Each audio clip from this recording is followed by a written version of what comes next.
Welcome everyone to another edition of Play It Through, and on this edition, it's The Adventure of Link, Legend of Zelda 2, brought to us by Nintendo. Adventure of Link, Zelda 2 is a much different game from the original Zelda. Shigeru Miyamoto, the creator of The Legend of Zelda, as well as the scriptwriter for the first game, are the only two people that actually returned to work on the sequel. Due to how significantly different this game is, as well as its very much challenging difficulty, has always left Adventure of Link as kind of the black sheep of the Zelda family. So here we go with Adventure of Link, Zelda 2 for the NES. When we start up the game, we get one of my favorite intros of all time. The sword sitting on the rock pedestal, Zelda 2, the Adventure of Link's title screen rising up, followed shortly thereafter by the initial story of the game. Adventure of Link is a direct sequel to the original Legend of Zelda, and it's one of the few games that's a sequel to its predecessor. Following the events of Zelda 1 with the destruction of Ganon and collecting 2 of the 3 Triforce pieces, our goal in this game is actually to prevent the resurrection of Ganon, as well as collect that 3rd and final Triforce.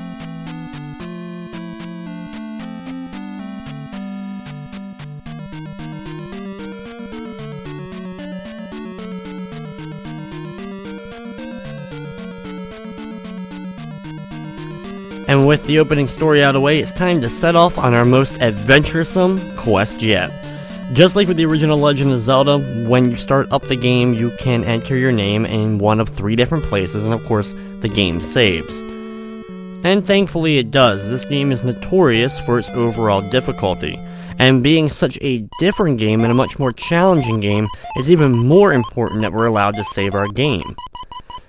Now, Zelda 2 was originally released for the Famicom Disk System in Japan in 1987, about a year after the original, and it was over a year after that that it was released in North America, and there's a lot of big changes between the Famicom Disk version of the game and the North American version that I'm playing here. Now, as far as overall gameplay, you can see there's a vast difference. The overall is a lot different. You can't attack anymore, as well as there are random encounters, represented by 2 different types of monsters. Either kind of light, less encounters, and then the more troublesome, heavy encounters. If you run into any of those enemies on the overworld map, you get into a random battle, as well as anytime you enter a dungeon, or a cave, or other areas, you'll go to the action-type gameplay. For example, what I'm doing right now, in one of these dark caves, filled with enemies, and I'm not really able to see where I'm going. After playing through this game so many times, I'm able to see my way through, because I know where the enemies are located, as well as holes and stuff, and I grab the first upgrade to my magic meter. Since that cave is so near the entrance to the beginning of the game, I just go down and grab that one before I end up going and getting the candle from the first dungeon that we'll be traveling to a little bit later on.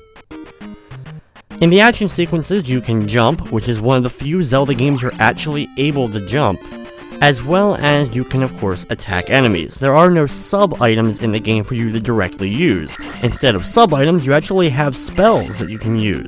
You can see that at the top of the screen you have your magic meter, your life meter. To the right of that is your experience meter, being the only Zelda game to actually have experience and you level up in, as well as to the far left you'll see a sword with a number 1 next to it. This represents the current level of our attack, which we also level up. When you reach an experience goal, you can of course choose to level up whatever ability you want to, as long as you have enough experience to level up said ability. Every time you reach that next level, the screen will automatically pop up, but unfortunately, at any other random time, you can't just choose to bring up that experience menu and gain yourself an upgrade, even if you've already bypassed that amount of experience. For example, I skipped getting the health experience upgrade at 50 experience. However, once I reach 100 experience, I can actually then choose to get the first 50-point experience life thing if I did want to. Maybe a tad bit confusing, but you'll see how it works as the game continues on. In that second cave, we grabbed a statue-like item that we use in order to get a spell in a town after completing the first dungeon. Traveling through the cave to the far right, we end up entering the first palace of the game. The palaces all have different color schemes while they mostly look about the same. However, in the Famicom Disk System version of the game, all the palaces look like this one as far as their color scheme go, the white or gray stones. My goal in this run is to get all the keys in the first few dungeons. Eventually I'll get a skeleton key like I did in the original Legend of Zelda, so I won't have to bother with all the keys, but I will be grabbing all the keys for the first few palaces. With the experience and everything else, you may have noticed we entered a little forest area a little bit ago, and we ended up finding a bag with the letter P on it. Those P bags are basically power bags or power experience bags, and by picking them up, they'll give you a certain amount of instant experience. For example, the first ones are worth 50, we'll have ones that are worth a lot more later on. Not only can you find them at certain set locations, sometimes enemies, instead of giving you just straight up experience, will drop one of two things. They'll either drop one of those experience P bags, or they will drop a magic vase. The magic vases come in either blue or red, with reds refilling all your magic, while the blues only fill a little bit. Now you may be wondering, how do I replenish my health then? Well, for your health you can only replenish it either by leveling yourself up, completing a palace, which those are of course the two most difficult. When you lose a life, of course, you get your health back. You can refill it in towns by talking to certain citizens of those towns. You can find fairies, though they are extremely rare to find. There are a few set locations on the overworld map to find them, as well as using the life spell, which we're going to be getting a little bit later on. Health is very scarce because of that in the game. This is obviously a very difficult game for anyone who's ever really played it before. Leveling up your attack I find to be the most useful, and it will be the first thing I will be setting off to do. In the end of the game, I'll only have my life and my attack all the way up to level 8, which is the max level, before completing the game. Magic, I'll get up to level 6 though. It's not recommended, though, your very first time playing the game, that you go all for attack without leveling up life, really. You're going to take a lot of damage from enemies pretty quickly, and with only 4 sets of health currently, though we do get upgrades to that just like we already did with the magic, things get really tricky. One of the easiest ways, of course, is to kind of level up everything evenly. That is probably the best strategy for someone who's new playing the game. Now, I've given a lot of information, and we're already in the first palace of the game, and actually we're over halfway through it. There's a couple of things we're going to be doing in the palaces, obviously defeating the boss and completing it, but also grabbing the items. Just like the original Legend of Zelda, the palaces have a special dungeon item. This is, of course, a staple of the entire Zelda series. Some enemies make a return to this game, as you've already probably noticed, while there also, of course, are a lot of brand new enemies. The most common enemy in this is the bits and bots, which are the blue and red slimes, with the red ones having the inability to actually jump at you, though they are pretty much the weakest enemies in the game, and we're going to be seeing them a lot. There's the bubbles, which we have seen in previous Legend of Zelda game, and these guys are just as annoying as they bounce all around and fly all around. In the original Zelda, if a bubble hit you, you couldn't attack for a bit of time, though this time around, thankfully, they don't quite do that. Instead, they just end up lowering some of your magic, which can be pretty devastating at times as well. Over here, we're walking through this room, taking out our first Iron Knuckle, another common enemy, and a pain-in-the-butt enemy. The best way to take out Iron Knuckles for the most part is jump attacking them, being able to hit them directly in the head multiple times by keep jumping over and over, and that way you'll also knock them away from you, so that when they swing at you next, they won't be able to hit you. They come in 3 different types, orange, red, and blue, with blue being the absolute toughest, even to the point that the blue ones represent a mini or actual final boss of one of the palaces.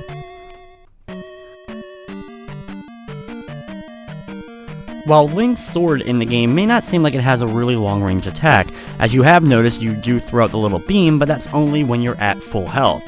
And with how tough this game is, you won't be at full health long a lot of the time. However, even with the very short attack, once you get used to how it controls, it works pretty well. Enemies abide pretty much to the same things, with only enemies with projectiles being the most challenging, but that's when your shield comes really in handy. The shield works extremely well in the game, being able to block most projectiles. You just of course have to be facing it and either standing or ducking at it in order to make sure that you make contact with it so you can block it. Stalfos is making a reappearance in the game, and there's multiple different versions of them, represented with different colors, with of course some of the other ones being easier. The first really new monster, the Goomba that we're seeing here, and he has a more advanced version, well, similar version later on in the game, actually in the final palace, but the Goombas really aren't overall too challenging, and actually this is the only Zelda game they actually appear in. Here I'm lucky enough to get another one of those P bags, and I'm able to level up my attack once again. I'll explain another little trick with the experience in just a moment, but it's time for the first boss of the game, Horsehead.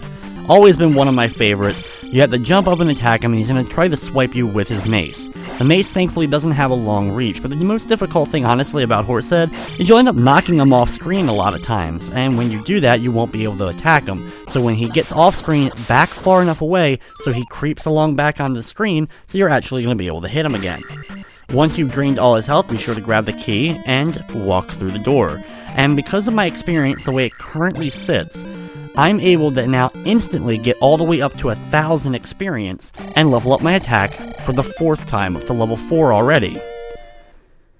The best way to use the experience is when you complete a palace, it will automatically upgrade you to the next level, whatever that may be. So even though right now I'm at 0, if I were to complete a palace, it would only go up to 50 because that's the next one available. So the trick is making sure that you're above the life and magic one, or whatever one you want to max out first, so that you have that big gap. Even if it's thousands and thousands of experience apart, when you complete a palace, you'll automatically fill up your experience meter and be able to do that. Down here is a little secret area that gives us our first upgrade to our heart. You can now see we have 5 total meters to our life. Also here is a Goria, which we have battled many times in the game. The Gorias were also available in the original Zelda, throwing the boomerangs at you, and guess what? They do the same here, though they look much different to me as far as those little tiny sprites to the big, more massive sprites in this game. And that's one of the other really cool things, is just seeing how those designs changed from the first Zelda to the second one. Some of the random encounters will be more interesting or less interesting than others, and it all depends not only on where you're located currently in the world map, but also on what terrain. For example, having the desert terrain and the small encounters, just having fireballs fly at you. But when you get the larger one, you'll not only have the fireballs, but also enemies to contend with. Now that we've completed the first palace, gotten the item from there, the candle, as well as we already picked up the trophy, we're now going to head to the first 2 towns of the game. Another really cool aspect of Zelda 2 is that it has towns to explore. There's lots of different people to talk to, some of which give you more or better information than others, as well as of course a few cryptic messages as well that can be a little bit hard to decipher.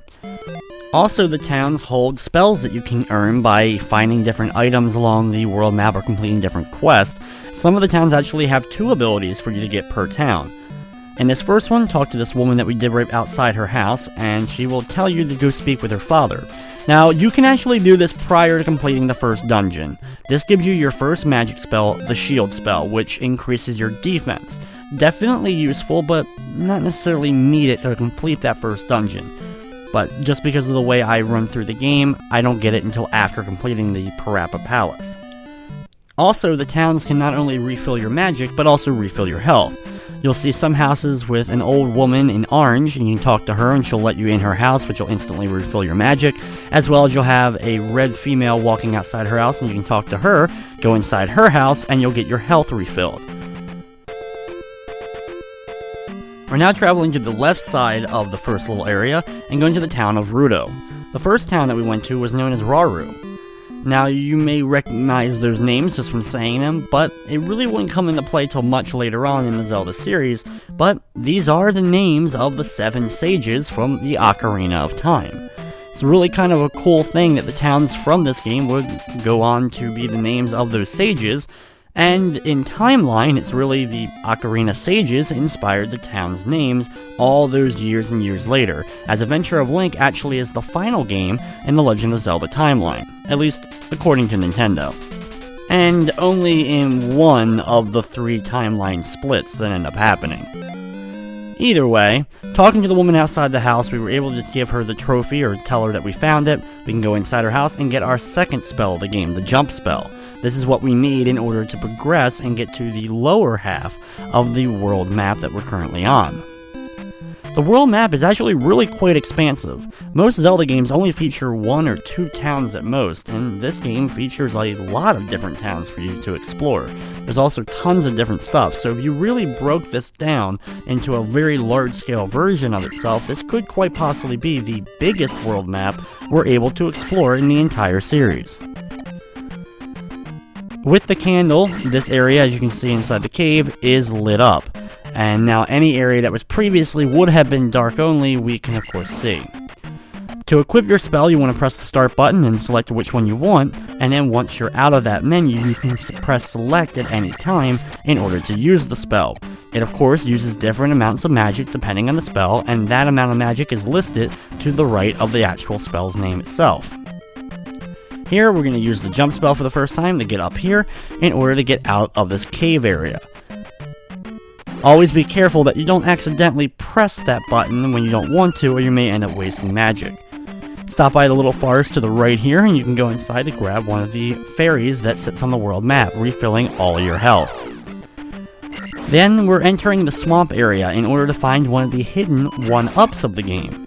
Unfortunately, along the way we have to do a little bit of a random encounter, but then we're able to get to the correct spot and find the extra life sitting on the ground, represented by the little Link doll. There's only a couple of these on the world map, so it's really difficult to get lives. Oh, and did I mention if you do run out of lives, you start all the way back at the first palace where we started off the entire game at? Yeah, the only time you can actually start back from where you were is when you make it to the final palace of the game, and thankfully you can do that, being that the final palace is the most difficult. Walking around this forest area, there's a lot of little random encounters, but if you step on the right spot that I was on, you found Bagu's house. While Bagu is kind of a random character in general, by talking to him, we're now going to be able to continue on as we enter the next town. There's a guard there who is friends with Bagu, and because of that, allows you to cross the river.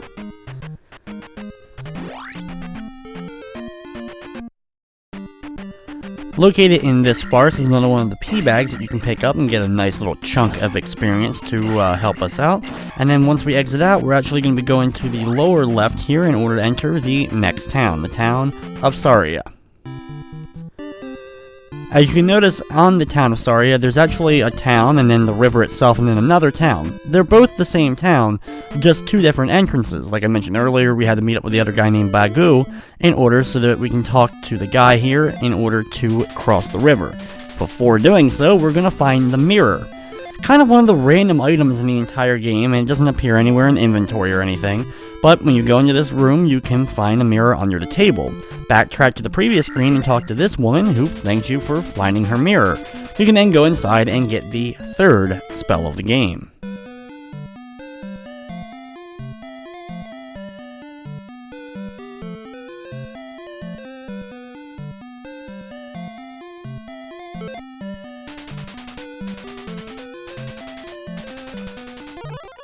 Definitely one of the most important spells in the game, as this one is the life spell. Using the life spell at any given time will replenish a little bit of your health. Unfortunately, it doesn't refill all of it, and you'll have to use it multiple times if you want to regain all your health, especially later on.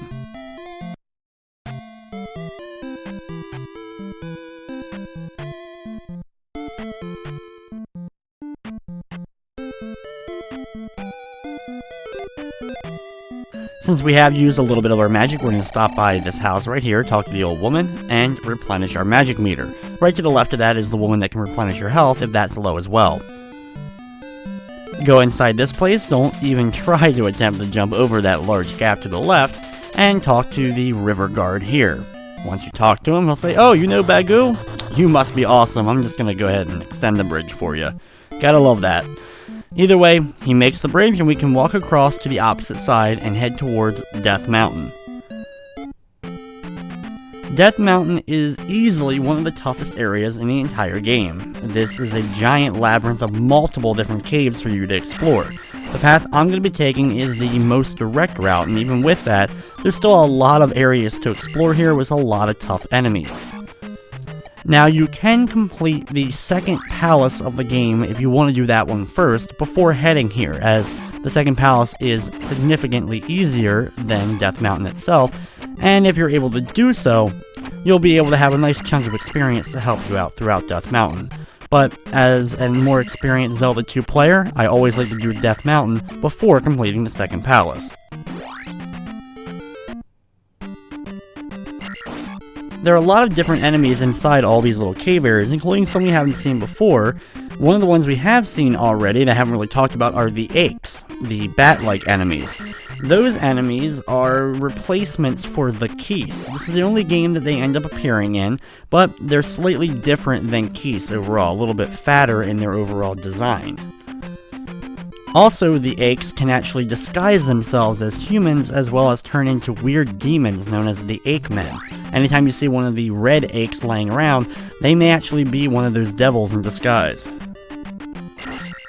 Easily the toughest enemy we're meeting in Death Mountain is the Dairas. These dinosaur-like enemies, they come in two different forms. The red ones are much tougher. They throw their axe out at you, and it can be really tough to dodge, and you can't block it easily. As well as you have the orange ones, which just use an axe that keeps swinging at you. For the orange ones, the strategy is very similar to what we've been doing with other enemies like the Gorias or the Iron Knuckles, jumping at them to attack them to knock them away, and then repeating the process. However, the Dairas that are red, that are throwing stuff at you, you have to time your jumps correctly so you can jump in between their axe throws.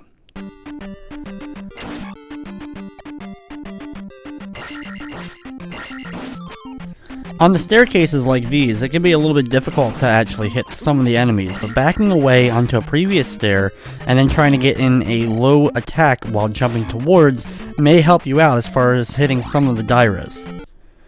Thankfully though, we are almost near the end, as the staircase going one way and then the staircase going the opposite way pretty much signifies that we're at the end of Death Mountain.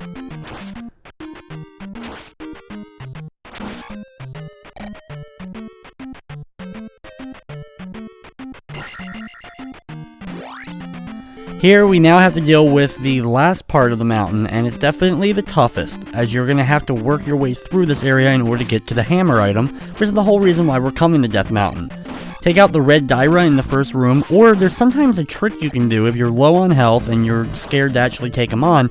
If you actually get him to kind of appear on screen, then leave the area and come back in, sometimes he actually will despawn and not return. This seems to be a rare glitch type thing, but it can happen. In the next room, you're in a kind of a tight little area with an orange Daira. Ignore going to the right, instead go down the elevator to the bottom floor. Once down here, start heading over to the right. Lure the Daira out just a little bit, this way you have a little bit more room to work with, but as you're pushing him towards that right side. Next up, be very careful while jumping from platform to platform, and you'll get used to rooms like these with large pillars with lava on both sides of the pillars. There's a lot of these in the game.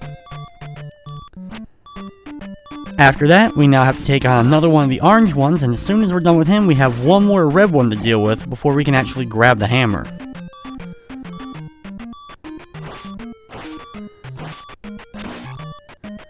Thankfully, we're able to get the hammer, and now we just have to work our way back out. Thankfully, though, the cool thing is, while we're going to work our way back through Death Mountain, we don't have to go all the way back through. We only have to go through one little extra area, and then we can actually get back to the main map quite easily without backtracking through all the many caves of the mountain itself.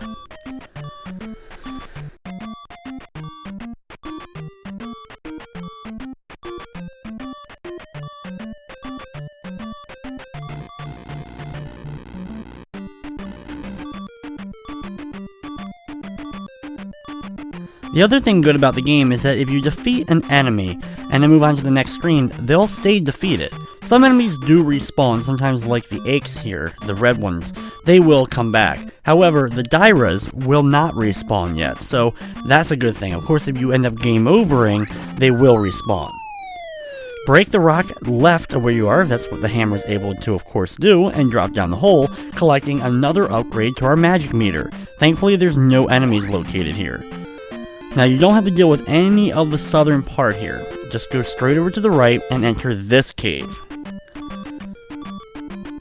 While there are some enemies that are going to be jumping up towards you, the Octoroks, they are quite easy in comparison to the Dairas. Once back on the overworld map, just walk along the path. There's no enemies to deal with on this area. You'll enter a cave and you'll instantly pop out another area with a bridge. Now all we have to do is cross over the bridge and we'll be back to the mainland itself. Now there are some moblins on this bridge. These guys are a little bit annoying, especially the spear throwing ones, which are the blue moblins that we really haven't dealt with too much. The shield can block the moblins throwing, and once you get past the blue moblin on the first screen, the second screen is filled with bubbles rising up. Now we're going to have to deal with another one of those Dairas. Not only do we have to deal with the Daira, but we also have those bubbles, so it's a double pain in the butt to get through. Just keep your life spell handy in case you end up getting hit, so that you can instantly use it to refill your health meter. Once back on the mainland, you will be in the graveyard, but just ignore the graveyard for now, walking around the edge and then going into the desert area itself. Break the rock, and then walk over to the left. Now there's a couple of things we're going to grab now that we have the hammer, before heading finally to the second palace. The first stop we're going to make is down here, and enter this little forest patch in order to find a fairy to refill our health meter.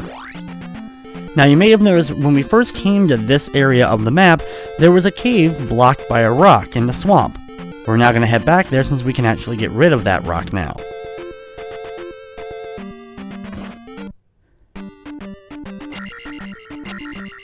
Take your time while walking on the bridge because you will have enemies jumping out of the lava itself, and then when they come out, not only can they hit you, but they fire fireballs. Just be sure to either outrun them or do a quick turnaround in order to block the fireballs with your shield. If you haven't gotten enough of the Dairas, well, there's more to deal with, as you'll have several in this room as you're trying to get through. That's why we definitely want to pick up that health. Here we end up finding an item called the Water of Life. Now we won't be using that quite right now, but another one of the towns later on will have to give it to one of the people in the town in order to get the fairy spell. The fairy spell is definitely one of the most interesting and most important spells we're getting in the game.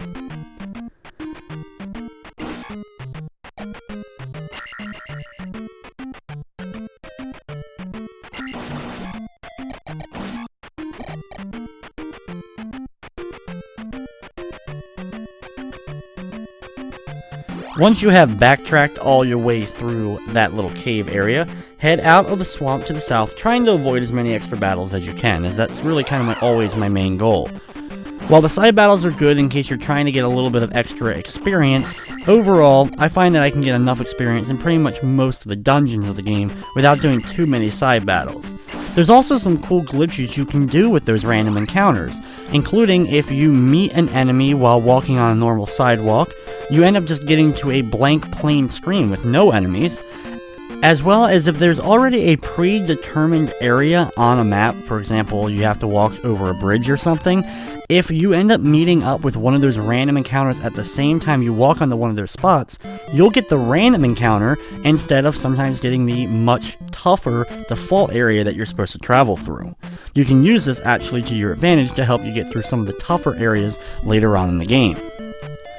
With the Water of Life, though, we're going to come to the town of Mido and do two things. First, we're going to use the jump ability in order to jump on top of the roof of the church, go through in order to get one of our first upgrades for our attack.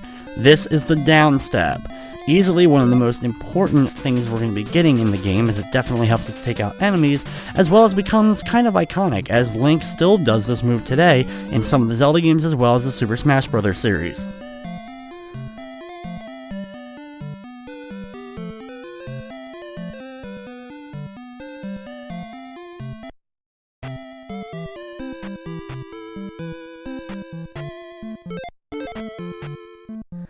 Out back in the main part of the town, refill our magic from the old lady, then head over to the next screen. Here you want to talk to the old lady here with the Water of Life in your inventory that we picked up from that previous swamp, and now we can get the fairy spell. Now the fairy spell actually transforms you into a fairy. Yep, you can become one of the fairies that Link is able to put into bottles or collect and all that kind of stuff throughout the whole Zelda series. This is the only game that actually gives you that ability. Now, there's actually some cool things with the fairy ability. Sometimes we're going to have to use it in order to fly over large pits in the game. We can use it to kind of speed through rooms, avoiding lots of enemies. But another cool thing about it is the doors in the game that are locked, you'll see that they have, of course, a keyhole. Well, you can actually fly through the keyhole as the fairy. Whether or not this was fully intended or just kind of a glitch, it's still one of the coolest things about the game, and you can actually use this to bypass some rooms without going around and finding the keys. Now, like I said earlier, we will be finding enough keys in order to actually get through all the doors, but this is a way, especially if you're trying to get through the game even faster, to use that to your advantage. Once grabbing the 2 new abilities from the town of Mido, we head back over, break the boulder once again, head north along this path, and then enter this cave over to the right.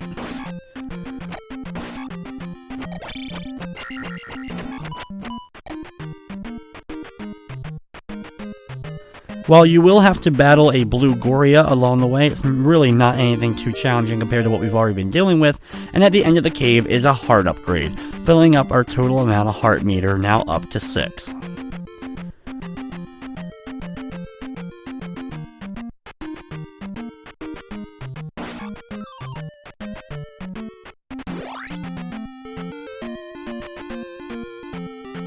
Another little optional cave is located just to the left of the cave we were just in.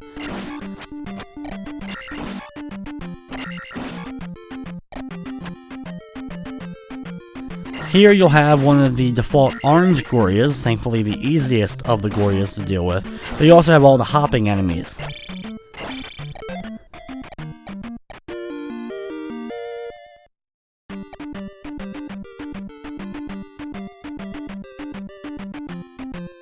Located at the end of this little extra cave is one of the P bags that actually contains 200 experience, and this is going to help me get my levels up higher because I'm about to enter the second palace. That way when I complete it, I'll be able to get enough experience to get the level 6 upgrade to my attack.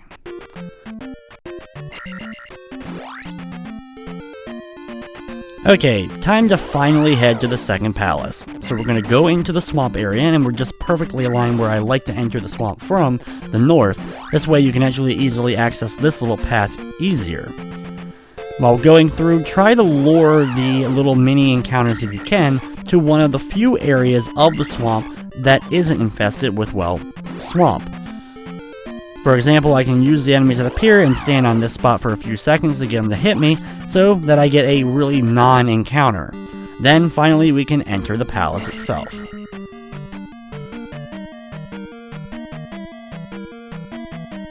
The second palace of the game, also known as Medoro Palace, is a tad bit more difficult to navigate than the first palace. There's a lot more different branching paths that you can take, some of which will lead to keys and items, and other ones will lead, well, to dead ends.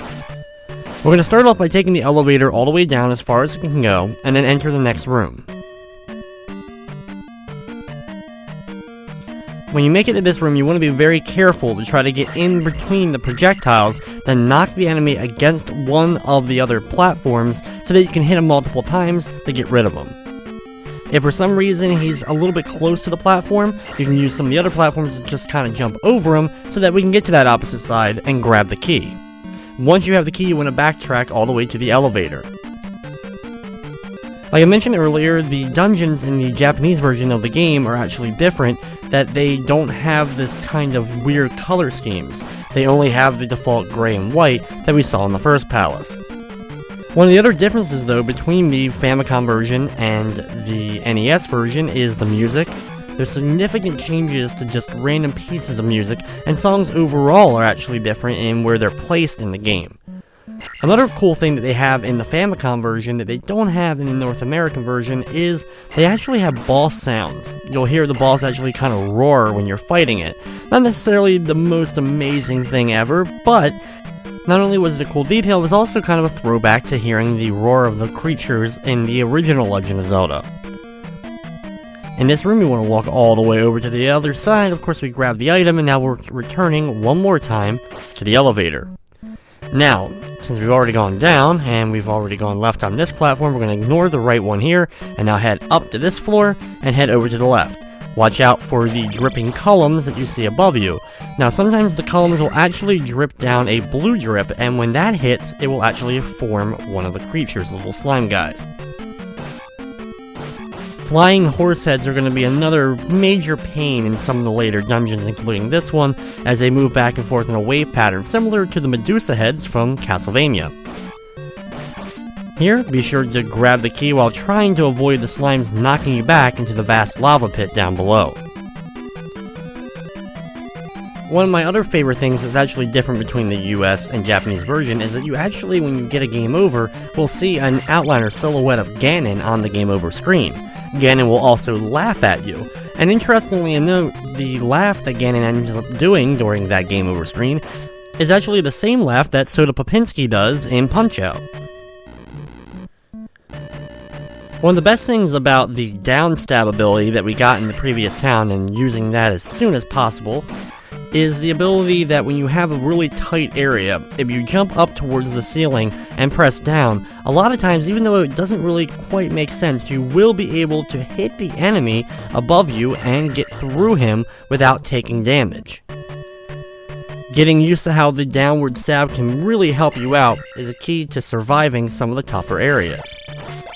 After avoiding a bunch of falling blocks down onto us, we have to battle through 2 iron knuckles in order to get the item for the second palace, which happens to be the handy glove or power glove. Now this is similar to the glove or bracelet that we got in the original Zelda, however we can't really push blocks with it. Instead what it does is actually power up our sword. What it does is you can actually use it to destroy blocks, such as the ones that were just falling down on us as we were walking through this room. You're going to need to use that in order to get through certain areas to solve kind of minor puzzle-esque elements of the game by breaking blocks and being able to run through them. Now you want to return to the elevator and head down. Watch out for the enemy above dropping flames on you as you have to battle an orange iron knuckle.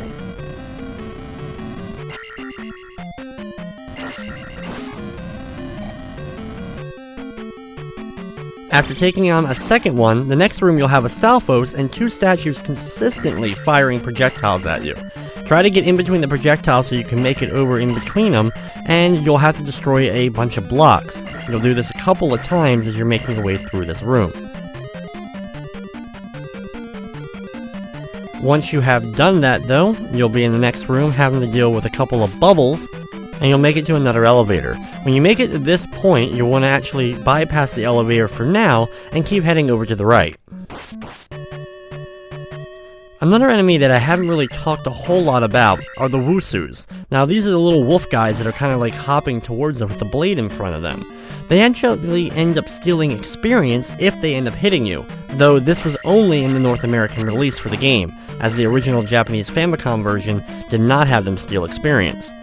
Another really cool interesting note about them is, and it's really tough to see while they're moving, especially with the backgrounds, but there actually is a very tiny bit of blood dripping off the end of their blade. This is actually the first instance of blood appearing in the Legend of Zelda series. Once we grab the key from that room, we head back to the elevator we had just bypassed a few seconds ago with the bubbles, and now of course we're heading down.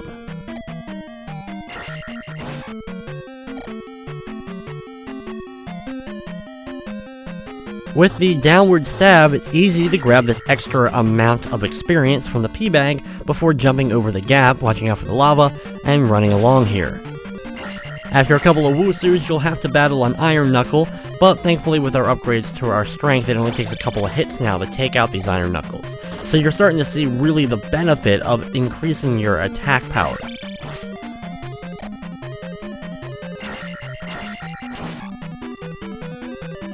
Before we can tango with the boss itself, you have a room filled with Iron Knuckles, and now it's time for the boss.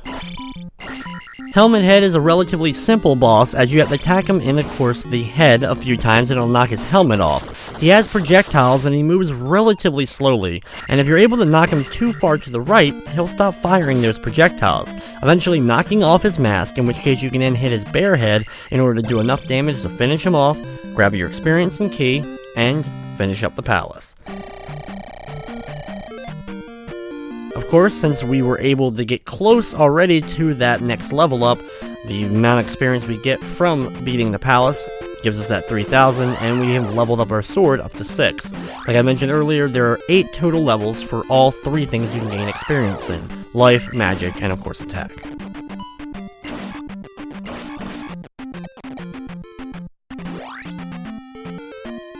With 2 dungeons down, we're not going to really do any more exploration, as we've pretty much completed most of Western Hyrule. As yes, there are actually a Western and an Eastern Hyrule in this game. In order to get to the Eastern Hyrule, to go farther, we're going to need to get the raft, and the raft is located in the 3rd dungeon of the game. What you need to do is walk through the graveyard and hit this specific spot amongst the graves, and you're going to fall down a long hole. Here you have to use the fairy ability in order to get above this area, and you will pop out on an individual island that holds the 3rd palace.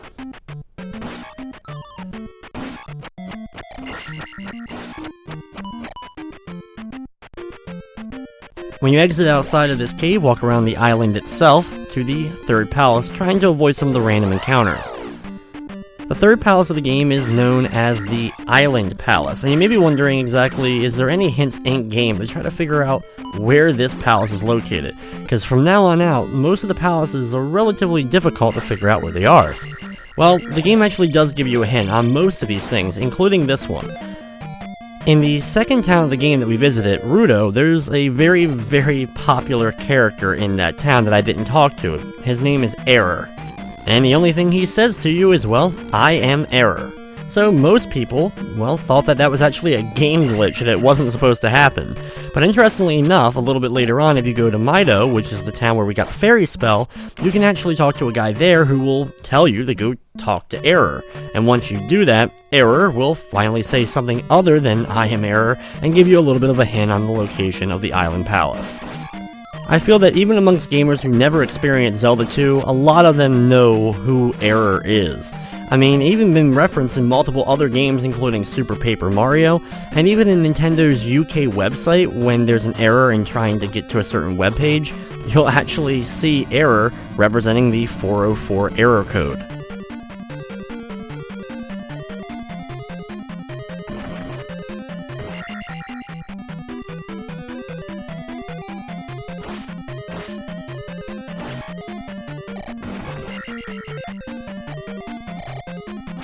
The 3rd palace of the game is actually relatively straightforward at the beginning. Now that we have the upgraded power glove from the previous palace, as well as that downward stab, you can actually attack the brick store in the previous room and collect the items at the bottom. You'll see this a few times in the game. Right after that, you'll have to climb up a series of blocks in order to get up here, and what you want to do is then make a big leap over to the right side. You may have to use the jump spell in case you're unable to reach it on your initial attempt. You'll then be in a large courtyard with a key, as well as a red iron knuckle. And while it looks like you can go over that right wall to the far right, you won't be able to, so just backtrack into the palace. Once back inside, head down, watching out for the red Stalfos, and then go down the elevator. Once down here, use that newly found key we just got, and start heading over to the right. One of the most annoying enemies to me from this point on are those floating statue heads. While earlier on we saw them attached to walls firing projectiles, now they actually move up and down and towards you, consistently respawning in whatever rooms they appear in, constantly firing projectiles. You'll now be introduced to the blue iron knuckle, and these guys are a huge pain. They're basically little mini-bosses every time you fight them. They keep firing out projectile after projectile after projectile, and you'll have to try to dodge and block as many as you can while delivering your jump hits, and it takes a lot of jump hits even with the level 6 attack that we currently have. Anything lower than this can be almost instant death just because of how many attacks they're going to get in before you're able to hit them. But after defeating him, we got the raft items, so now we just have to backtrack back to where that elevator was located in the door we opened, and we're going to be heading left now. Just like the raft from Zelda 1, it's used, well, at little piers so that you can cross over, and in fact, there's only one of these in this game.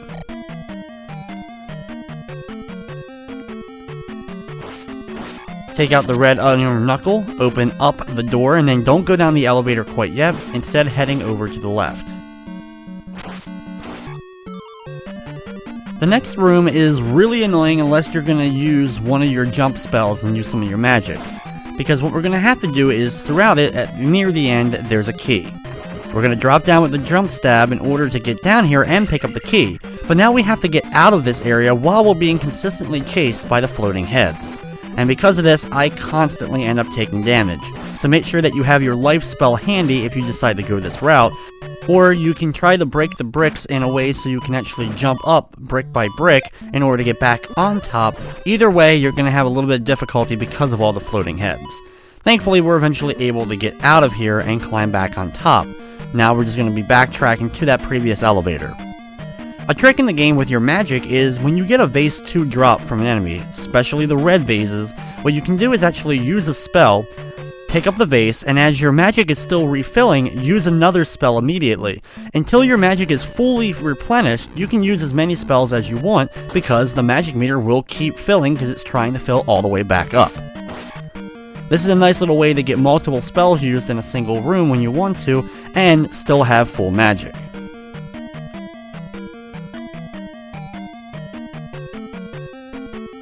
In this room you may have to use your jump spell, but once you get over to this column you want to drop down using the down stab, then take out the red iron knuckle. You probably want to ignore the blue one over to the left side. In the next room it's time for the boss fight. Now I'm going to use my shield magic to just give me a little bit of help as I'm trying to take out this boss.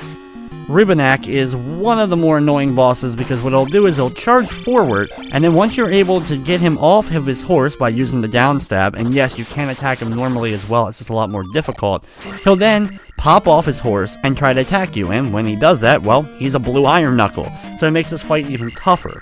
The best strat is what I did. By hitting him on top of his head, he'll stop right near the edge of the left side of the screen, jump on him again to knock him off of his horse, and then just keep jumping and doing the down stab. The iron knuckle will hug that left wall along with you, and when you get the chance, you'll just start stabbing him over and over and defeat him, and be able to complete the palace.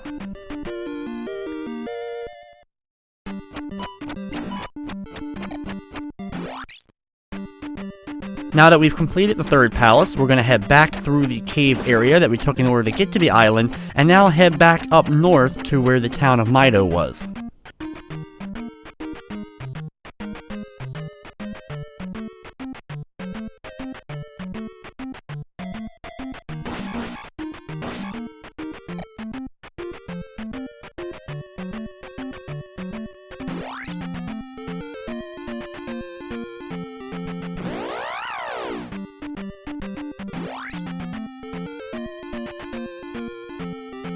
Once you get back up near Mido, you want to take the pier just south of the town, and you're going to float across the raft in order to get over the Eastern Hyrule.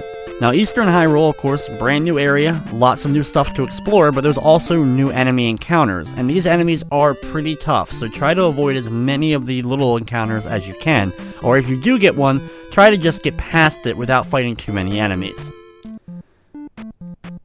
The first town that we end up coming to, we're going to enter it, and then we're going to explore this one in order to get the next spell in the game. In order to get the next spell, you have to first come over to the fountain. Talk to the statue, and you'll pick up some water from the fountain itself. A few steps over to the right of that will be a woman who you can give the water to, and enter her house.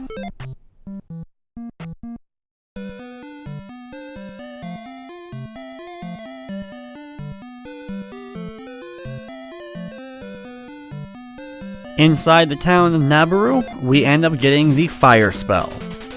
Now the fire spell you can actually use to, well, shoot a little bit of fire, and I really won't be using this spell at all because I don't really find it that useful. But of course, we want to make sure that we collected all the spells in the game.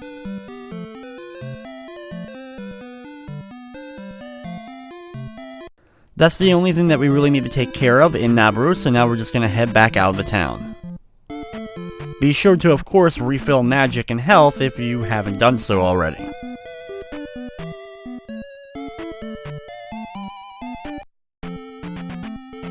Once out of Nabaru, just head north along the path in order to enter the cave.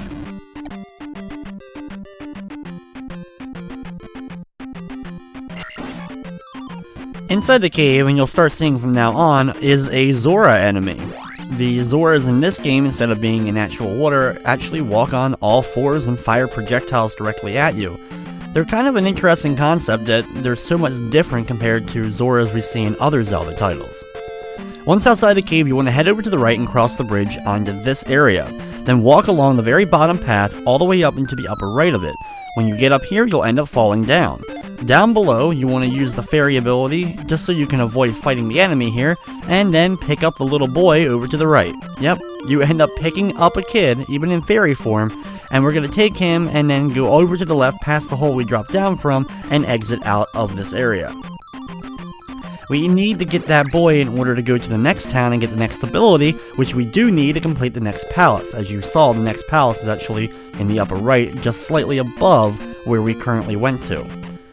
Once back over the bridge, you want to start heading left through the forest, trying to avoid as many of the extra encounters as you can. Of course, this can get rather difficult. In the desert-like area over here, we want to head up into this path. Unfortunately, I end up running into one of the side enemies here, so that causes that glitch I mentioned earlier, where you can use that in order to kind of bypass the extra areas. But, to make sure that I show everything, I back out and then go into the official area here, which is just a series of staircases, a little bit of water, as well as a bunch of Octoroks. The second one, however, is a little bit tougher, because you have the Octoroks as well as bubbles rising from the bottom. Take your time and just do your best to avoid the bubbles, but it's the exact same path, just with bubbles. Out of that, you'll then be able to enter into the next town. The next town that we're entering is Darunia.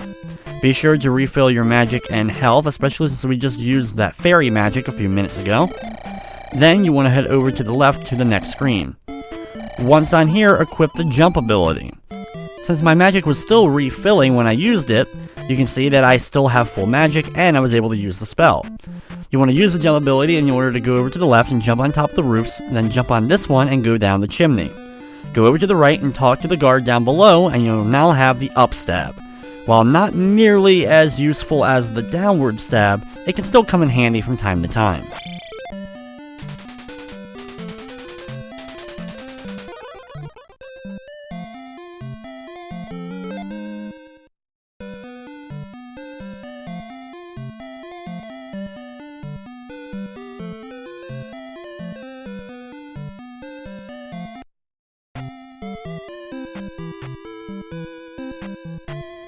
The only other thing we have to do here is talk to the woman over to the left in town on the next screen, in which case we will give her her boy that we found in the cave, and she will reward us with the ability to get the next spell, which happens to be the Reflect spell.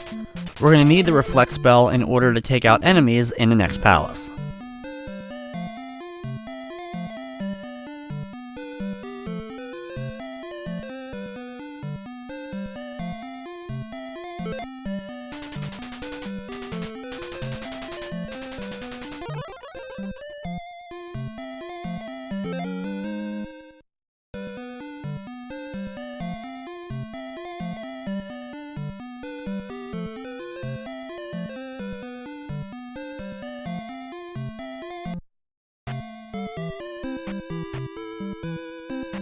Once you have all your health back, magic, you have both of the new abilities, head out of town and then work your way back along the path that we just took through the desert, going past the bubbles with Octoroks and then just the one with Octoroks, and then head back over to that island area that we were in previously.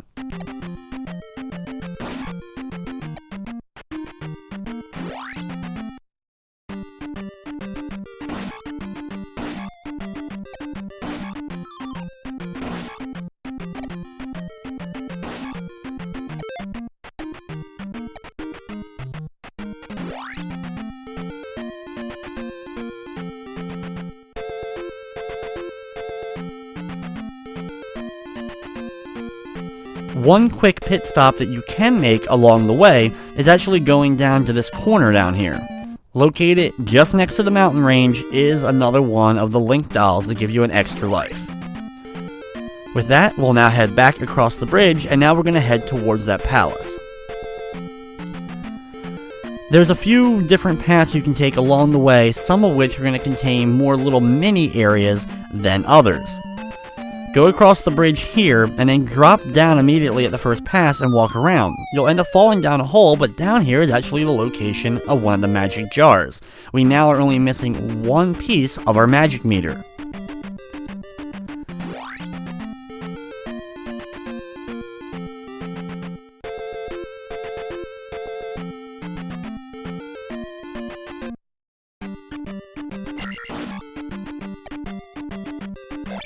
Since a lot of the enemies can be a pain and I'm trying to keep my health and all up, doing the downward stab on top of enemies to bounce along them and then over them is a good strat to try to get through some of these areas a little bit quicker.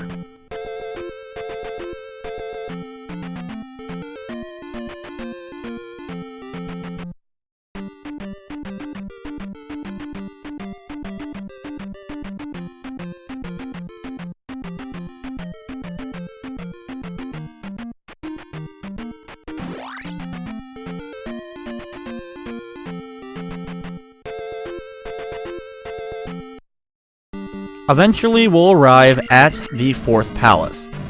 The 4th Palace, also known as the Maze Island Palace, has a nice little purple scheme for its colors, and it's actually, I think, the coolest looking, besides, of course, the final palace of the game. You'll immediately be greeted by one of the wizard enemies. These are pretty much Wizrobes in the game, however, they aren't referred to as Wizrobes, instead they're just referred to as wizards. In order to defeat them, you'll have to use the Reflect spell in order to bounce the projectiles back at them in order to take them out. Head over to the right in the first beginning area, take the elevator down to the first pass, and then over to the right. Here you're going to have to make a very large leap over to the right side. You may want to use the jump spell to avoid accidentally falling down into the pit. Here you're going to run into a room that you're actually going to see a few times in the game. Some of the enemies in here will change up, but we're going to see this room a few times in this palace. What you'll have to do is destroy the blocks, and then the fireball will end up falling down, in which case you can then jump over it and continue jumping the platforms. Grab the key at the end, and hit the statue if you want to in order to get magic replenishment. However, sometimes that you hit it will actually pop out a red iron knuckle instead of actually giving you a red magic jar. I'm not sure if it has to do with where exactly you hit the statue that decides if the iron knuckle pops out. Then head back to the left to that pit that we had to jump over earlier and drop down. Immediately hold right as soon as you do fall down so that you hug the wall and you'll land safely on this platform down below. You'll have to battle some Stalfos here, including the blue Stalfos, which is a little bit more difficult than the others because he actually can jump attack you. But right after that will be a blue Iron Knuckle, guarding the palace's item just like he was doing in the 3rd palace. Here we'll end up getting the boots. The boots actually allow you to walk on water. You'll have to use these in order to get to the next palace in the game.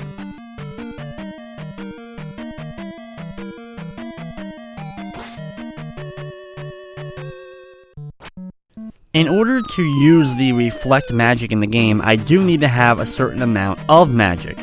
And even though I have a lot of the magic bars, I'm only at level 2 magic, so throughout this dungeon my goal is also going to be leveling up my overall magic, so that I have enough so I can use that spell, and eventually start building towards having enough magic in order to use the final spells of the game that I need to in order to beat the game. Here we travel through the same basic room again, like I mentioned before, that you'll have to do this room a couple of times. There's now a bubble moving around, but the end result is the same, grabbing a key on the far right, and then backtracking over to the left.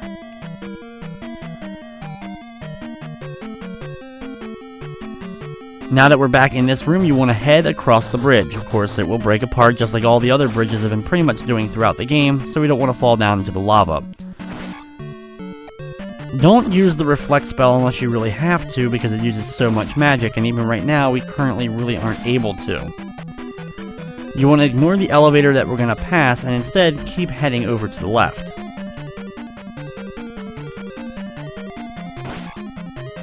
In the next room, you're going to have more of those floating heads and another one of the keys. This room we pretty much already dealt with before. We're going to do a little bit different strat this time around, using that jump spell in order to help us jump up and get out of it a lot easier.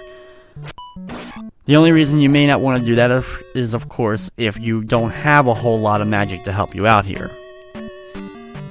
Had we used the reflect spell, we definitely would not have enough magic in order to use the jump spell to get out of there.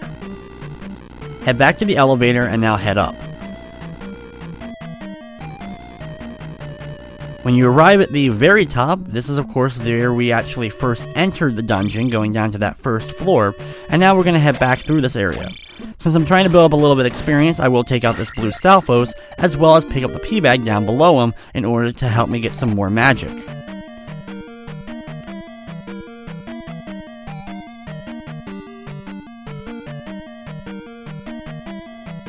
Back at the entrance of the palace itself, past that first elevator and unlock the door now over to the left and keep going. In the next room, you'll want to use your up stab to break the block, then your jump spell in order to get up here, avoiding the bubble and picking up the key.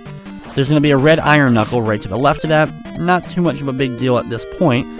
Thankfully, I also have enough experience now to level my magic up to level 4. My goal now, though, is to defeat enough enemies so that I have that big gap of experience so I can get up to level 8 of my attack.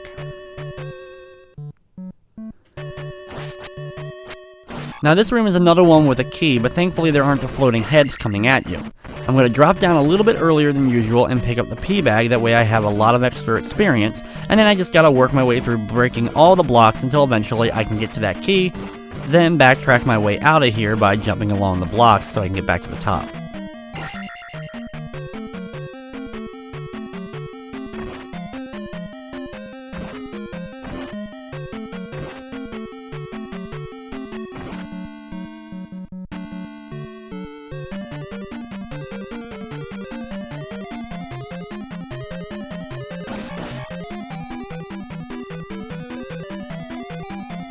In the previous room, we passed that elevator earlier on, so now you want to head down here.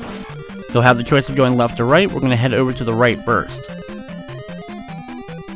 Here you're going to find another one of the rooms with a little fire on the pillars, as well as now you're going to have the flying statue heads coming towards you. The only thing good about these guys is that you can hit them a couple of times really easily, and they do drop 20 experience every time you do defeat them.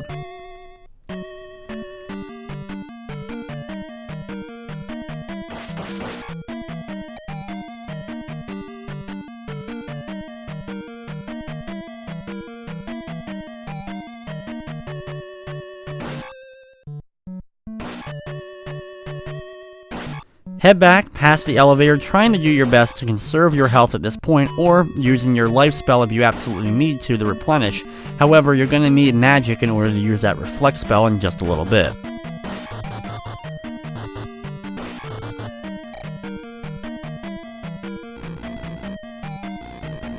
Head down this elevator, you're going to end up unlocking another door, and then in this room you're going to have some blue Stalfos to deal with.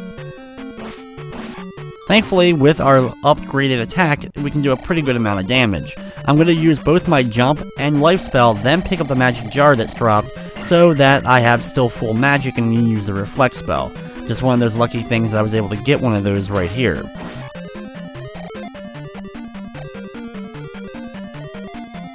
You'll have one last room, a couple of iron knuckles to tangle with, and then you'll be ready for the boss. Like I mentioned, the only way you're going to be able to defeat the boss is by using the reflect spell. So equip that, and basically Cornshaq is, well, an evil wizard that is just a giant version of the Wizrobes or wizards. In order to hit him, you'll have to duck down and reflect the magic back at him, and this can be completely random at times. He will appear on top of you randomly, as well as he may appear on the opposite side of the room. Hitting him can be a real chore because you're never really quite sure where he's going to go, and you have really no control on where the attacks end up going. Once you're able to defeat him, though, we'll be able to level up again if we want to, but I will bypass that. Instead, I can now get all the way up to my level 8 attack by completing the palace.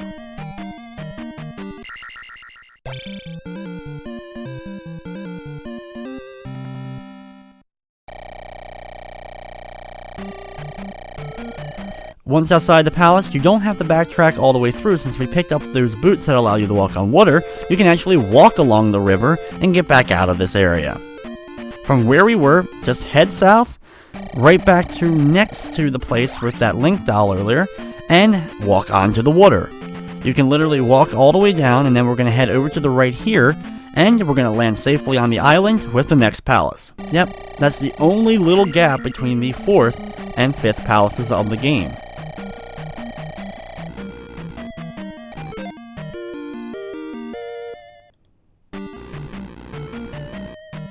The 5th palace of the game is also known as the Palace of the Sea, and you can see it has a pretty cool green color scheme to it in this version.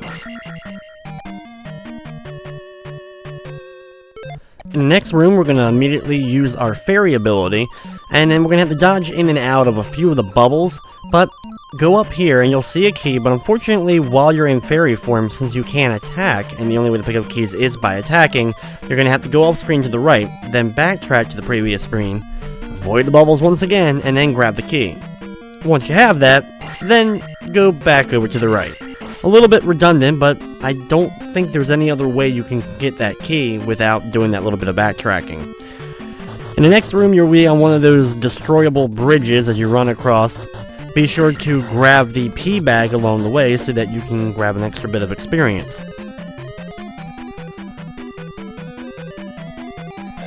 Here it can be a little bit difficult to get the red iron knuckles done with, but we have an upgraded amount of attack all the way to max, so it only takes one hit now from the level 8 attack to take out one of the red iron knuckles, who at one point used to be a pretty formidable foe in the game. In the next room, you're introduced to another new enemy. They're kind of a little bit of a variant of the wizard enemies that we've been fighting. They're known as Magoos, and they're basically old ladies that throw fireballs at you.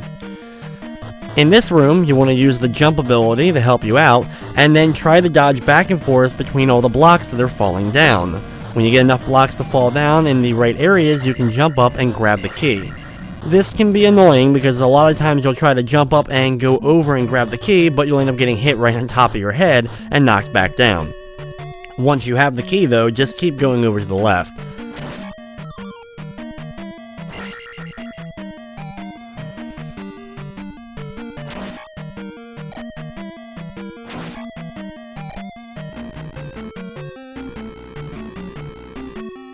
When you get down to the bottom of the elevator, start heading over to the left. There's the Magoos in here, but unlike the Wizrobes or Wizards, you don't have to reflect the fire back at them. You can actually just jump on their head, and they're worth a good chunk of experience. So while they can be a little bit difficult to hit, if you have upgraded attack and are looking for experience for other stuff, just do a couple of downward stabs on top of them, and you'll be able to beat them.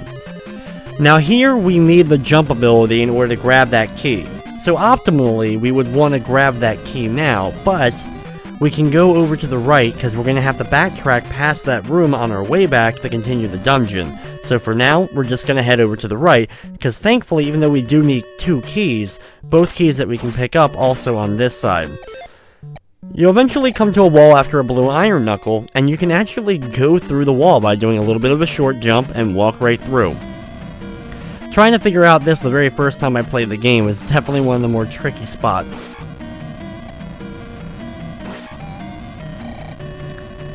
In this room, you'll see the elevator, and we will be going down the elevator in order to head over to the item. Had we gotten the other key already, we probably would have gone down the elevator first.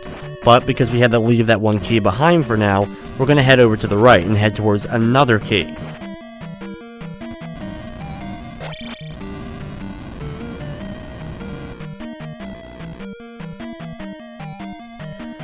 In this room, there's some blue Stalfos, which you can either jump or downward stab on them, or try to just get underneath them when they jump over your head.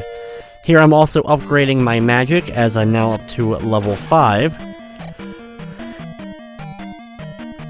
Grab the key in the next room, and then backtrack through the Stalfos room, and head back to that elevator we were just talking about a few moments ago.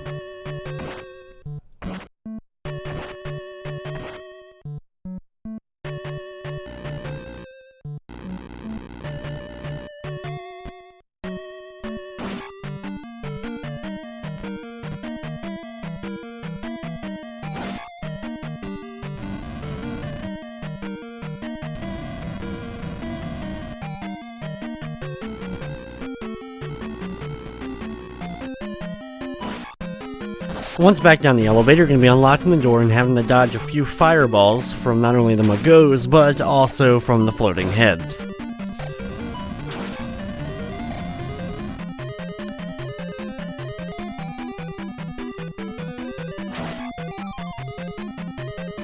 And here you'll have to battle a regular orange Iron Knuckle, but then, no surprise, there's another blue Iron Knuckle guarding the item for this palace, which happens to be the flute, whistle, ocarina, whatever you like to call it, the recorder, also represented in the original Legend of Zelda. However, it has a different function in this game. It doesn't teleport you from town to town. What you end up using it for is to find a couple of hidden things on the overworld map.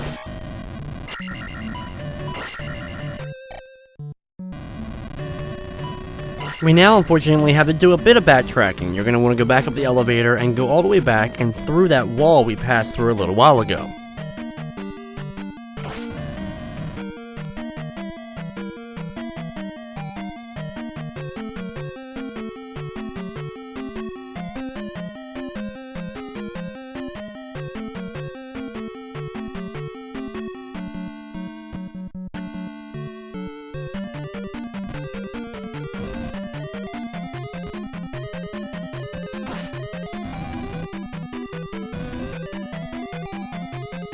Now that we've made it back to this room, we're going to use the jump ability to take out the red Iron Knuckle and grab that key that we had passed so long ago.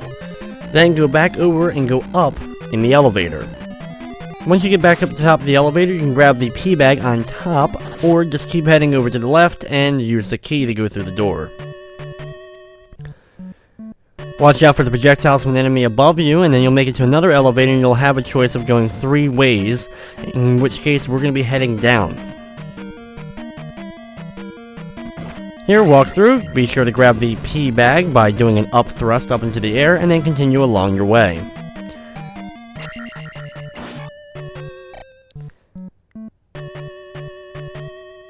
In the next room you have a bunch of Iron Knuckles, including a blue one at the end guarding the key.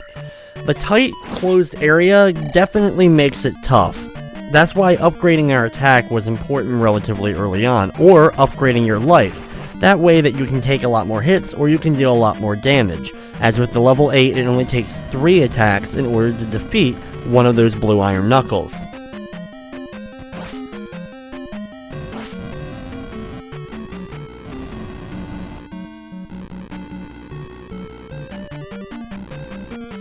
Head up the elevator all the way to the top now, and you'll have to take out a couple more of the Iron Knuckles. Having fun with these guys yet? Because they appear quite often in the game.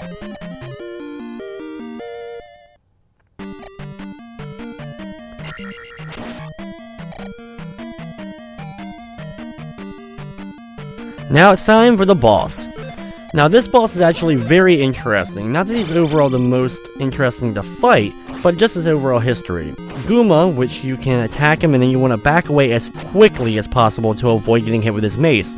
However, you can also attack him by knocking him over towards that right wall, and once he gets a little bit off screen, he won't be able to swing the mace anymore. The mace will just completely disappear. So what you can do is attack him that way. Knock him off screen, let him walk a little bit back onto the screen, and then attack him again. What's so interesting about him overall is that he's actually not in the Japanese version of the game. In the Famicom Disk System version of the game, you actually do a rematch with the boss from the second palace. With the 5th palace complete, we now have only one more regular palace before going to the final one. In the water, you want to head up and around along this way, and eventually you'll come to this area. I'm just going to use the fairy ability to kind of speed things up a little bit, in which case we can grab the next of the heart upgrades. We have only one more heart upgrade, and only one more magic upgrade to collect. Once we've grabbed that, we now want to walk around the water itself and start heading left.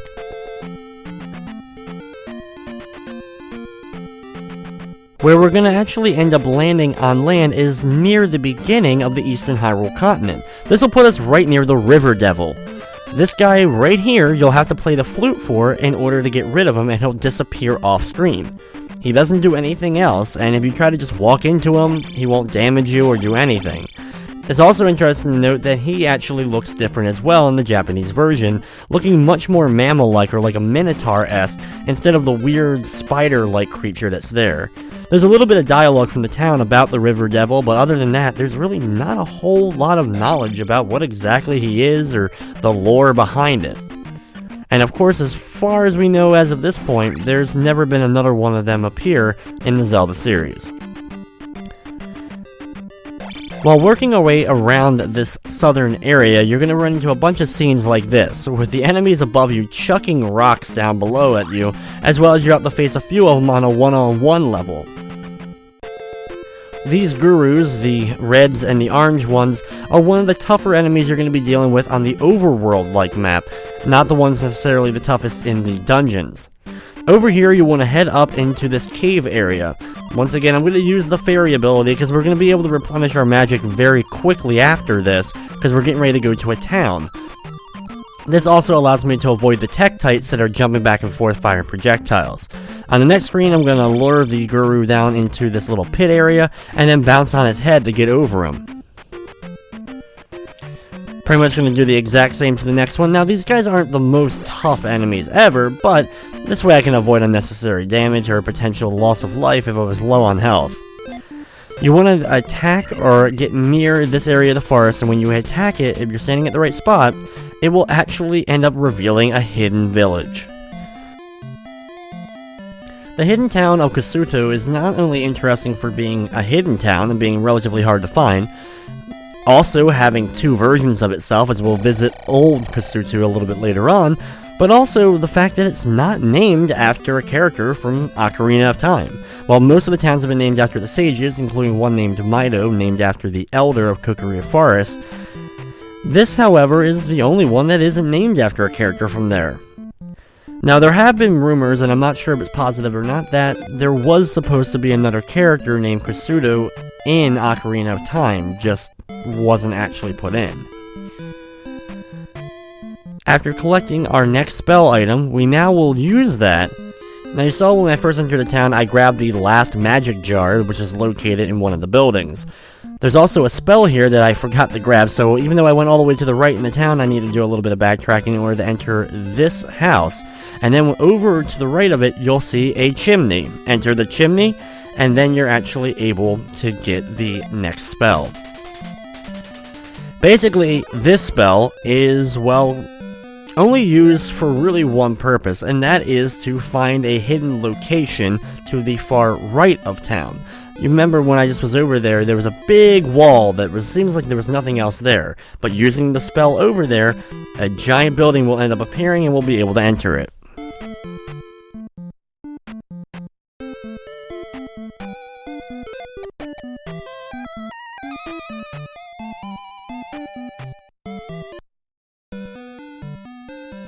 Inside here, continue over to the right and you will find the skeleton key. This key, of course, will unlock every door in the game that's left, so we don't have to really worry about keys anymore. Definitely one of the more useful items, especially for helping us out in the next dungeons.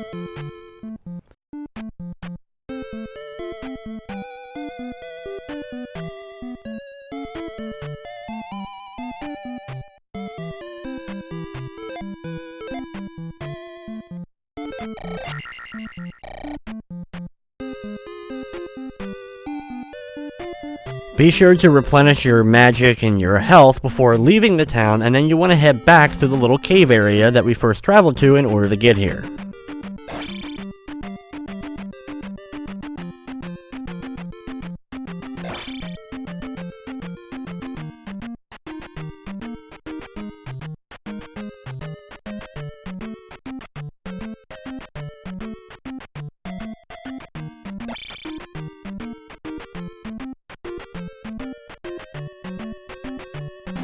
Once back out of here, you now want to head along the right side along the lake and then south. Be careful to run into not too many enemies along this path, because they're pretty tough at this point.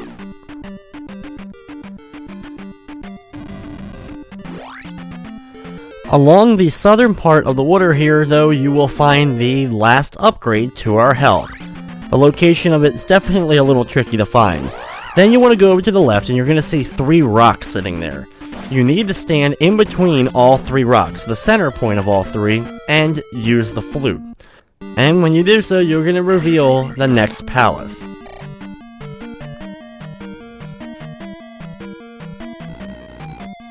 The 3-Eye Rock Palace is not only the 6th palace, but like I said, it's also the second to last palace of the game. Being that, it's also a pretty tough palace. However, since we don't have to worry as much about finding keys, since we now have that skeleton key, it definitely makes things easier. Combine that with our upgraded attack, a lot of the enemies shouldn't be too much of a threat. Be careful when making the jump that we just did. Use the jump ability if you do need so, in order to get across and take out another one of the blue iron knuckles. Thankfully, we have the fully upgraded magic meter as well as the fully upgraded health, as both of those will also help us out. In this room, watch out for the whiz robes as well as the statues on the walls firing those projectiles. Definitely one of my least favorite rooms to try to go through.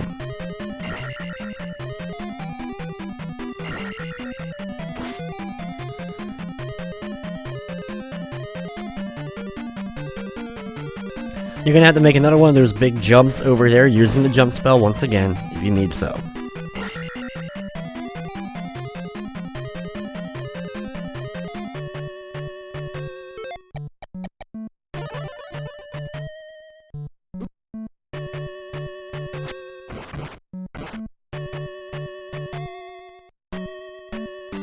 Enter this room and you're going to have to deal with, well, a mini-boss. Well, actually, a rematch, and you'll have to do this twice in this dungeon, as you'll have a rematch with Ribanok. He's going to charge in on his horse, knock him off of it first, and then attack him a few times, but with all our upgraded attack, it's only a couple of hits in order to get rid of him. We're going to end up getting a key from him, and then over to the right we grab the cross item. And just like a lot of the items we've been collecting in the palaces, the cross only really has one purpose, and that is that it ends up allowing you to see the blue moas. They are the flying eyeball enemy that we've seen earlier on in the game that were usually orange. In order to see the blue ones, you need the cross item, and there's a couple of areas in the game where the blue ones appear in mass quantities, especially during the end path that we're going to be taking in just a little while in order to beat the game. Without having the ability to see them, and since they take up a ton of the screen with how many there are, it makes the areas almost impossible to navigate without it. Now, of course, someone who has a lot of skill may be able to float their way through, especially using the fairy ability, but it's definitely more tough than I'm willing to do at this point.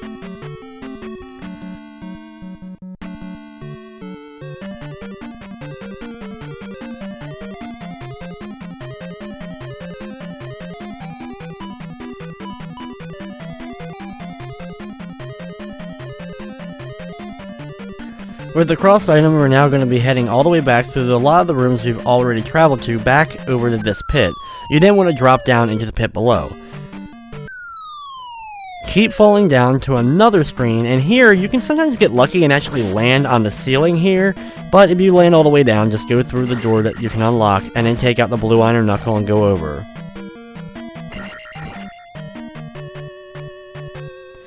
Of course, be careful, like always, that you don't fall down into the lava while trying to avoid the giant flying unicorn horse heads. This is one of those rooms that, unfortunately, because you have to destroy blocks, you can't use the fairy ability.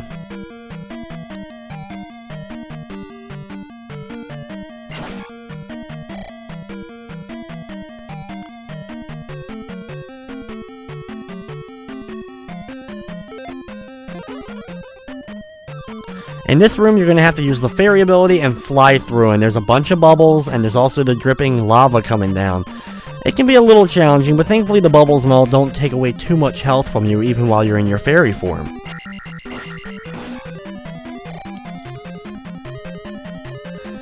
Over here, you can take the elevator down, but for now, we're going to be heading over to the right.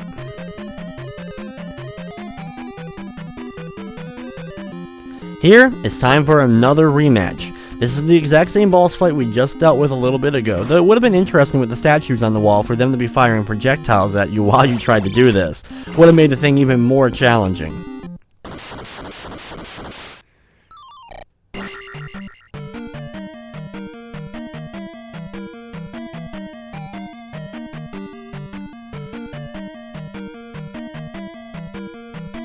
In the next room, you want to just drop down into the pit, but make sure that you have fairy ready to go. As soon as you appear on this screen, use the fairy ability and then go through the opening. Take it to the next screen and it's time for the boss battle. The boss for this dungeon is Barba. You may know him better as Volvagia from Ocarina of Time.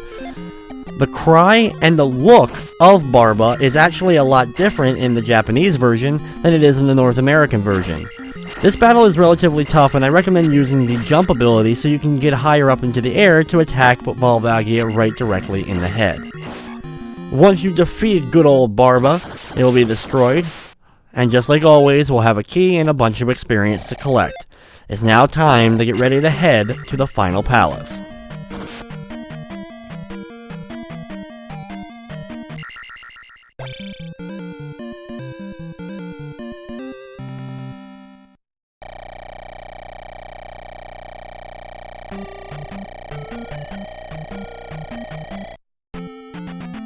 After you leave the dungeon, head over to the left and you're going to have to cross this bridge. I'm going to use the fairy ability though to help me out just to get across a little bit quicker.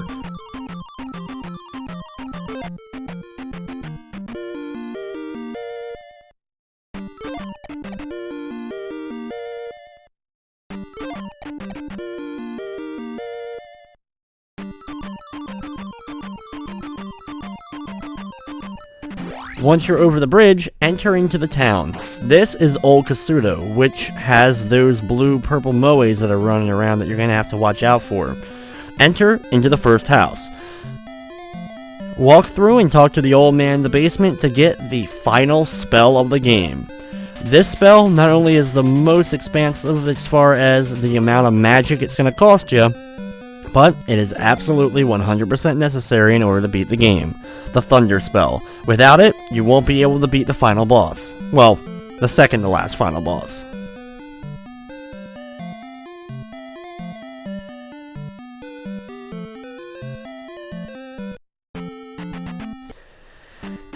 Head right back over the bridge. Nothing too difficult. You can use fairy again if you want to, but I'm just going to walk back across this time.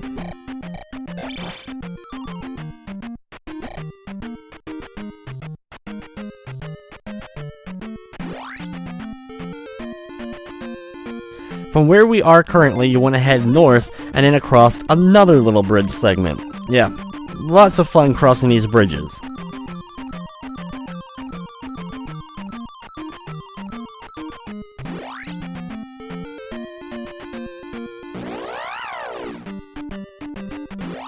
Now you want to walk through the graveyard and south, and you'll enter the path. This is the beginning of the path that leads to the Grand Palace. This is definitely a tough part of the game. Getting through this even with full upgrades is a challenge. The first beginning part, you're going to have those blue enemies, which like I said, you would not be able to see without the cross. As soon as you get past the first area, collect the red magic jar located here to completely refill your magic.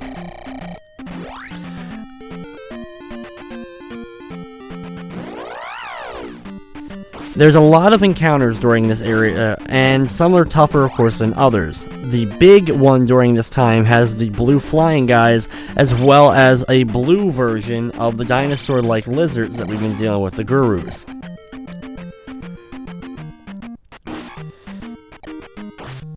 Some of the time, you're going to have to take out a few of the gurus while walking through.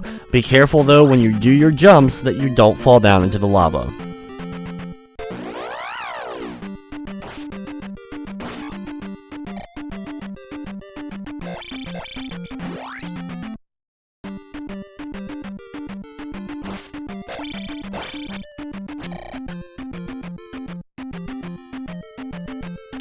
A lot of these areas look relatively similar. It doesn't make them any easier, but thankfully you'll get kind of in a groove while trying to get through these and the same enemies and all that.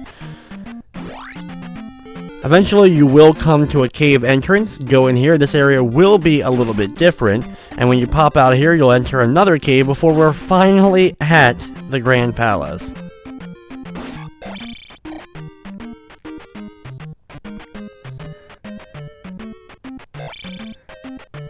Like I said before, using that downward stab in order to try to bounce along the tops of enemies definitely helps us get through.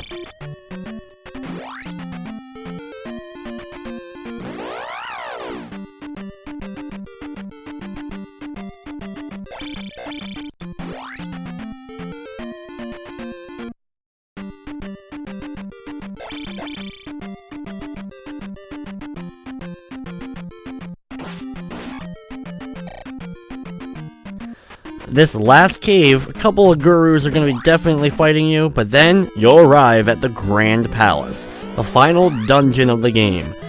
It's just like with the original Legend of Zelda, it's signified with a different song than you've heard, and also the great thing about it is if you lose all your lives at the Grand Palace, you can actually continue and start right back here. Of course, all the enemies and all are going to come back just like normal, but you don't have to backtrack all the way from that original starting point in the game.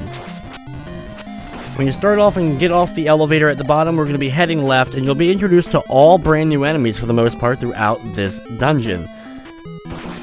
The first ones that we're really dealing with are the Fokirus? Yeah, I'm not sure exactly, but the Phoenix-like enemy. A lot of the enemies in the game really aren't named by the manuals or stuff like that. Most of the names that we know them by are actually just taken directly from the Japanese names.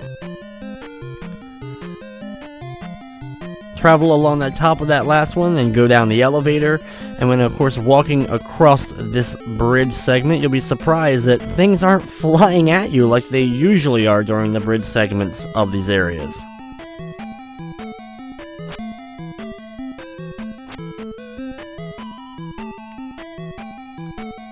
In this long hallway, you'll eventually make it to another one of those bouncing phoenix-like enemies. The worst thing about these guys is they spit fireballs at you and then they go behind you and actually come back towards you. It's kind of weird the way that they would be able to do that, but that's what definitely makes them a threat. In this room, you'll have to break a lot of blocks. Of course, while doing so, heads are flying at you, as well as you'll have to deal with some other enemies along the way. You can use kind of the jump ability to get above in order to get over some of the stuff, but you still have to break a ton of blocks.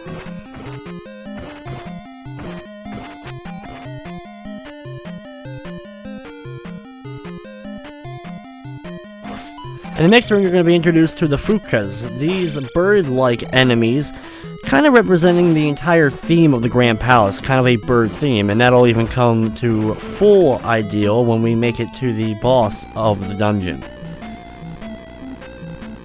They basically are a more advanced version of the Iron Knuckles and Stalfos, especially the Stalfos. They have a lot more defense, they bounce around, they can do a lot of damage to you.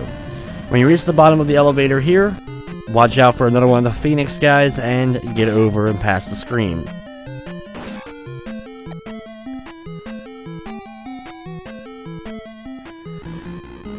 Couple of flying heads and then you'll head down another elevator. This place is pretty vast, there's no doubt about it, but there's a relatively good direct path to get through and be able to make it through this area to the bosses without too much trouble once you know what that path is.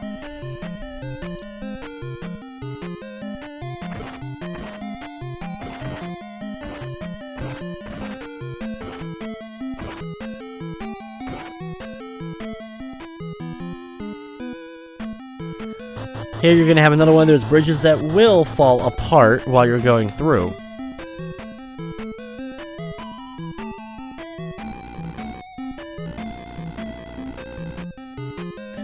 Drop down here and then you're going to be in a room that looks like it's going to contain a boss. However, you'll see that the curtain is above, but you actually just keep walking through and there's lots of enemies, including the giant bubbles.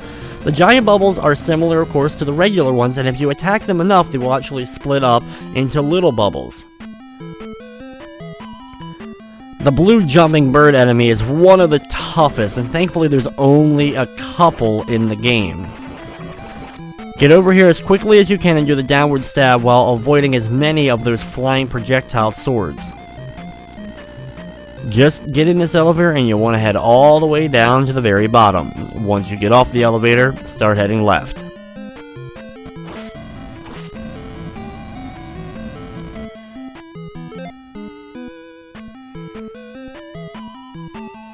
In this room, what you have to do is do a downward stab to destroy a couple of blocks, and then you will find a hole that you can actually fall down.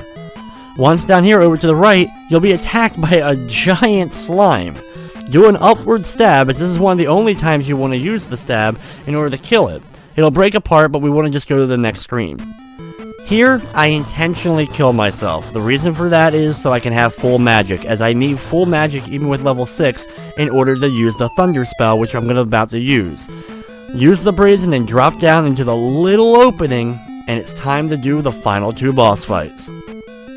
The first of the final 2 fights is against the Thunderbird, an enemy that has not appeared in other Zelda games but basically works as the guardian for the palace. As soon as he appears on screen, you want to use the Thunder spell in order to expose his face.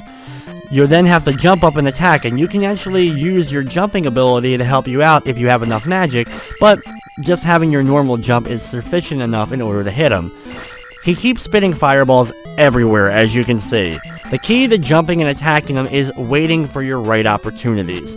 Don't try to jump too high up in the air if you won't be able to reach him, and always stay pretty much directly in center underneath of him.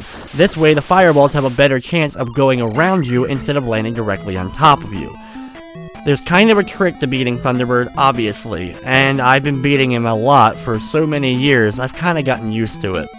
Then go to the next room, and it's time for the final boss. You'll see an old sage with the Triforce in the corner, then all of a sudden the screen will flash, and a battle with Dark Link will begin. The first appearance ever of Dark Link. Of course, the biggest trick ever, and most people know this, is going to the left side of the screen, ducking down, and just keep stabbing. Fighting him one-on-one and trying to mirror his moves and actually deliver hits is so challenging, and you're already going to probably be at low health after the Thunderbird fight. Using this tactic may seem cheap, but it's definitely effective. Once you deliver the last hit to Dark Link, you can sit back and enjoy the ending to Zelda 2.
So there you have the ending to Zelda 2, waking up Zelda, having a kiss with Zelda, which is actually one of the only times Link and Zelda actually have kind of a romantic connection full on in the game itself. And then we go to, of course, our credits. Zelda 2, for many people, is kind of love-hate. They love it because it's Zelda, but they hate the overall difficulty and some of the design choices overall. With the game being so vastly different from the original Legend of Zelda, it was really kind of shunned at points at the time. It still sold a ton of copies, it's still fondly remembered, and many gamers as kids definitely played the game, including myself. One of the things I was so determined though as a kid was eventually completing the game on my own, which I was able to do so well into the 1990s. And overall, it's definitely one of my favorite Zelda games. When most people put their favorite Zelda games onto a list, Zelda 2 usually isn't included. However, Zelda 2, like many of the other NES classics, will always have a special place in my heart. When you complete the game, you get that wonderful Triforce flashing in the background, the thanks a million, and then when you press start, you can actually go back to the main menu, then go back into the actual game itself, and you will see that unfortunately you don't get a second quest in Zelda 2, but you kind of get a New Game Plus, which is something that we really didn't see too much in gaming at that time. You actually retain all the levels that you had gained from the previous mode, and you can continue and start the game all over again. But with that, it's going to wrap up this edition of Play It Through. I'd like to thank you for watching, and of course, I hope you enjoyed.